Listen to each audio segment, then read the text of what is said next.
யோகா மையத்தில் அமைக்கப்பட்டுள்ள 112 அடி உயர ஆதியோகி சிலையை திறந்து வைப்பதற்காக பிரதமர் நரேந்திர மோடி இன்று கோவை வருகிறார்.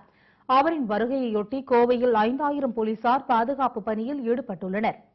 கோவை வெள்ளியங்கிரி மலைப்பகுதியில் உள்ள ஈஷா யோகா மையத்தில் 112 அடி உயரத்தில் ஆதியோகி சிவனின் முகத்தோற்றத்தில் பிரம்மாண்ட சிலை அமைக்கப்பட்டுள்ளது.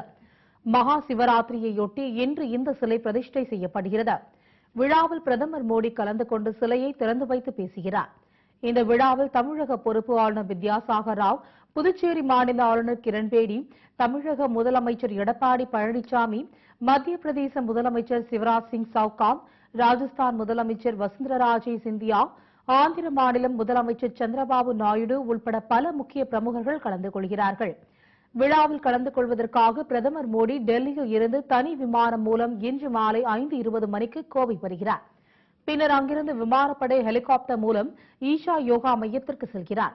விழா முடிந்ததும் ஹெலிகாப்டர் மூலம் பிரதமர் மோடி கோவை விமான நிலையம் வந்து அங்கிருந்து தனி விமானம் மூலம் இரவு 9 மணிக்கு டெல்லி செல்கிறார்.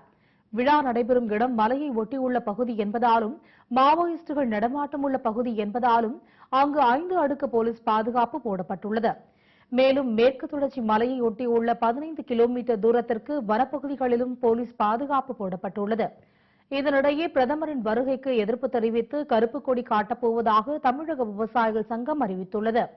காவிரி விவகாரத்தில் தமிழகத்திற்கு தண்ணீர் திறக்காத கர்நாடக அரசிற்கும் அழுத்தம் தர வலியுறுத்தி விவசாயிகள் கருப்பு கொடி போராட்டத்தில் ஈடுபட உள்ளதாகவும் அறிவித்துள்ளது குறிப்பிடத்தக்கது. விவசாயிகளை பாதுகாக்கப்பட வேண்டும் என்றால் காவிரி நீர் கிடைக்க வேண்டும்.